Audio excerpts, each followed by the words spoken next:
I'm Gina McCasland, and this is my quilt. Whatever you do, don't panic.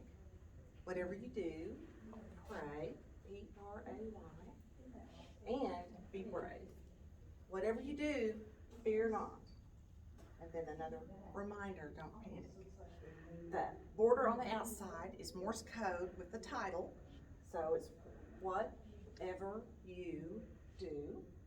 And then these two extra blocks are also Morse code for focus. Whatever you do, focus, and whatever you do, sew. And at the time of the shutdown of everything, at the beginning of the pandemic, I realized I hadn't gone to the fabric store and I had nothing but scraps. My stash was kind of low, which I know is unforgivable. I found one stack of fat quarters, and they were a rainbow stack with the ombre colors. And I realized it was exactly what I needed. And I started out with the idea to do fonts, different fonts with my message, because I was first a calligrapher, and I kind of been drawn to those different styles of lettering. So I didn't measure, I just tried to be improvisational.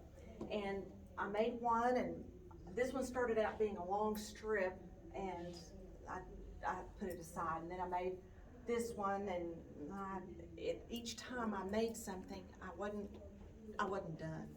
So when I got to a place where I was running out of fabric, because I ended up with about a tiny little stack of scraps, I started playing with the blocks on the floor.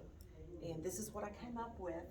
And I felt like the result was just what I needed. I did have to order online the filler glacier color, because I didn't have but a quarter yard of that. But everything else I had, and that's all I did. I pieced it on my new to me Singer featherweight sewing machine, and I didn't cook, I didn't make the bed, I sewed and I cut and I designed, and it was very helpful for my frame of mind. Then I took it to show my friends that we sew together at the park, sitting 6 feet apart, and it was just the top. And two of the ladies told me about the American Quilter call for entries.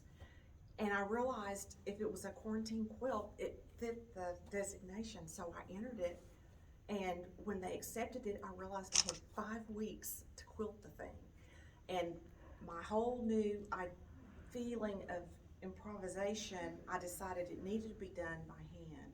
So that's pretty much all I did. The last part of April and all of May was, or into June just a little bit, was hand quilt. And I used variegated threads, I used embroidery threads, I used quilting thread, whatever.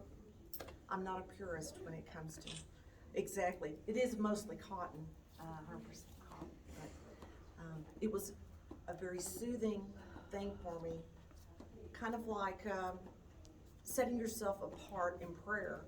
You can set yourself apart and do something that doesn't involve the stressors of outside news.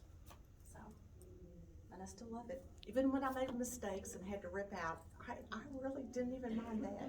I just had so much fun making it. So, that's it. That was fantastic.